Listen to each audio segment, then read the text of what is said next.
everybody. Wanted to announce that I'm going to do next week a live workshop. If you haven't noticed, I really love doing these live workshops. I work from home. It's a little lonely, so I get on these Zoom calls and meet all you people who are beautiful, wonderful leaders all over the world. So it's super fun. So I love doing them, and they're easy enough to do, right? Like, in the evenings after work. So I'm going to do a Lightbody. This is specifically for those who are interested, to help cleanse you and help raise your vibration so you can hold a higher frequency.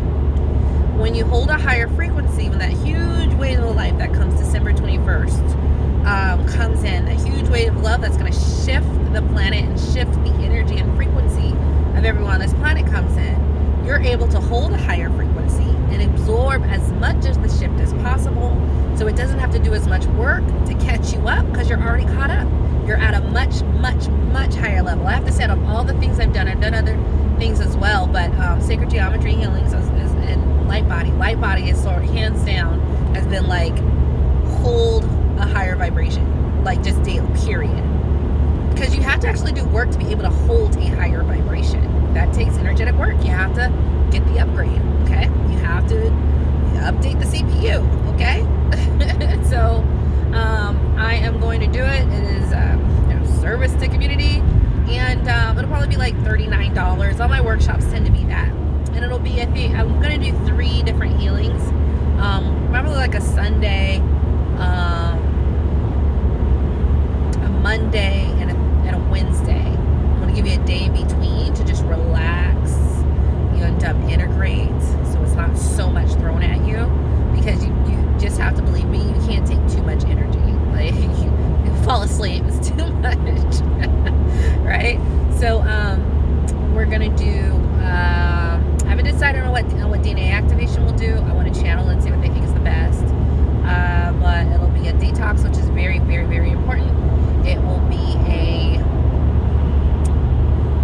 DNA activations. I'll see which ones I think will be the most helpful for the shift of energy to help really prepare you to make the most of it. And then it'll be the Lightbody activation. Very big deal. So a lot of you guys have been following me. I'm like 400 subscribers. Thank you all for that. You've been doing my healings and you're like, wow, okay, I gotta take a nap.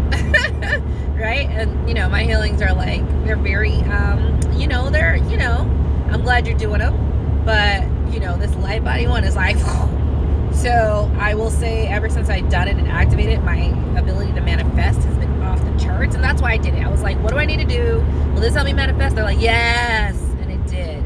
Right? So I'm talking about magic and manifesting at a high level. I work with Merlin, I work with the ancestors, but the Lightbody activation, be able to hold a higher frequency, is why when I send out a signal, I send out a higher signal than most people. You know what I mean? Not only because I understand the mechanics, but all those different things have just activated. I use more of my DNA, more of my, I'm going to call them godlike powers, goddess-like powers, right? But also activating that Lightbody and really acknowledging your spiritual self. I mean, it's game changer, next level. This is my experience. So happy that I did it. So I will post a link below if you guys would like to partake in it. It'll be 3 different recordings next week, and I'm doing it next week. Give you time to do it, to integrate, and really start understanding what it means to get very high frequency energy and being able to integrate it and seeing what it means to be able to hold a higher vibration. I did it with this one woman about 2 years ago, Taya Lay. So she has a YouTube channel. You can do it with her. I think it's like $300 to do her golden thing. It was okay. But I can do it with the angels as well. So let's just do it. And, might be less expensive. So, but it'll be for those who want to do it and would like to. So I'm going to let you go with that. And, I hope to see you there. I hope to meet you, for you to meet the others. And let's just get prepared and be high vibrational, deliberately and intentionally high vibrational beings who walk with a high frequency. I would tell you the difference between me and others.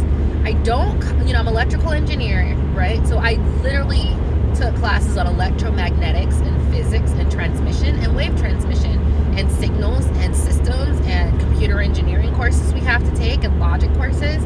So I literally understand the human body. I mean, like, that sort of information. And then the human body in so many ways functions. Like, you have a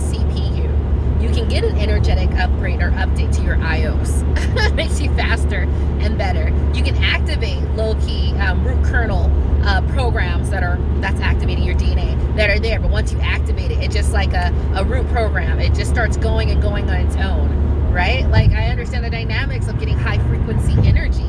And then as you're doing it, you can only absorb so much because of resistance and impedance, which are electrical terms for, you know, how smooth you can receive the information. A receiver can get the power signal that's coming to them, right? And so when you get my information, just please understand it's experience. I live this, I do this, I work with other people with it. It's also an understanding of the scientific principles behind how energy works, which I honestly think makes me a much more powerful magician, because I understand how my magic works. Not just because of that, I can actually channel sentient beings. I can channel, like if I'm doing a candle work, I can channel the wax, I can channel the fire, and I can talk and ask them, is this okay? How do you feel? Thank you so much, and get a warm hug back, right? So I just wanted to say all this information and knowledge comes from being able to channel. It's experience, but it's also a scientific background in wave transmissions, which I now understand Spirit had me do an electrical engineering. I never worked in it, right? Except while I was in college and I did internships. I did internships in power, did internships in electronics, and an internship in like research. So different aspects of electrical engineering.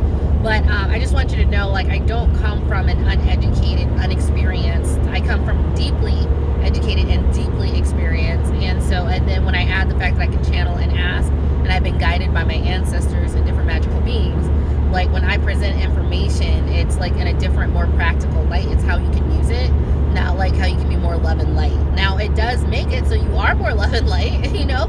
So my love and light is coming out as a byproduct of my energetic upgrades. I'm becoming nicer and my heart chakra is more open as I do these things. So it's not how I started out. That's not why I did them. I'm really focused on manifesting and magic, so I focus on things that help me do that. I also find a byproduct of that is that I do hold more love and light, right? So I'm telling you that because you might not, if you meet me, you might not understand why I'm not just talking love and light. Like, I have a video called I'm a Warrior, y'all are love and light, you stay in your lane, I stay in mine, right? Because we need both in this world. And I'm very clear about those boundaries. But I just wanted to tell you, like, if I don't strike the same chord as other people, well, you know, I'm being me, and me is a warrior, magician, right? And ancient Kemet, you called me a Hekasa, right? Which is like the warrior protectors. Someone tried to do something to Kemet. We have people come in from the lands trying to destroy our people. They call people like me to fight and use magic to fight, okay? Like, so that's where I'm coming from, and that is my energy, and that's what my ancestors who've been guiding me through all this magical and activating my DNA have been opening me up to. Like, this is who you are. So if I'm different, that's just because, hey, the scene needs us, the other side, the melanated side, the warrior side. They need the magical side, right? I think you need to hear these stories as well as those who are like just love and light and aliens, right? There's different aspects of this world, and you know, I hope I'm talking to the other warriors or magicians out there, because we are very important. Because when there is a fight, we fight, okay? When there's a mission, we accomplish the mission. And as much as the love and light crowd, you know, sometimes your love and light can get you, can in this 3D dimension, can cause you so much pain and hurt, you don't always accomplish your mission. Whereas the warriors and the magicians are like, what? Is this what you want to do? Like, we will bulldoze through something, or we will magic something. We will complete it without having our soft, tender heart, which isn't always so open and something we're learning, get bruised. So you need both types of people in this world. I love our roles. I love it. You need both. Like, and around me, all loving people. And I help them. You need to put boundaries in place, baby. Like, I help them learn boundaries and how to own who they are. And they help me become more loving because I see through their example, oh, that's a loving way and not a fight way. Oh, okay, I'm going to get it eventually. I'm 38, okay? I'm going to get this love thing going. But you need both of us. And you need, I think it's beneficial for people to hear both sides, to understand that if they're somewhere in the middle, like, don't even feel bad. You don't need to be like those love and light crowds if that's not what you're like, okay? You don't need to be full warrior, but maybe be right in the middle. But like I say this so you can be comfortable being right in the middle. I just love being a warrior. I just own who I am, and because it's me, and it just makes me feel so much good about, oh, that's why I fight everybody. Oh, and that's why I manifest everything. That's why I'm so impatient. Like, it just makes me, like, I own it because it just explains so much about why my interpersonal relationships went the way they did before I got a handle and knew who and what I was, why I'm here, and what my purpose was for people, what they're learning from me, and what I can learn from them, right? So that's why I really own it. It just helps so much clarity and why my life looks the way it did and why it went the way it did. Not so smooth as others, but then in other ways, very smooth, right? Because I do have boundaries and I don't have tenderheartedness, so I can get things done without worrying about what people think, and I just blow right past it. That's what warriors do. So I will post the link tonight when I get home. I hope to see you guys there. It's so fun. I usually generally, gosh, after all of my workshops are over, people stay for like an extra hour to hour and a half just talking, and we're talking about what's your practice, and I'm meeting people who are already channeling, who are doing this, and healers and writers and poets. It's amazing. So people who are doing their own research, which I love because I'm getting people who have done the work, right? So I appreciate it because they're going to make me sharper. I make them sharper, then they make me sharper, and that is what you want. All right, with that, see you guys later, and I will post more videos. Bye.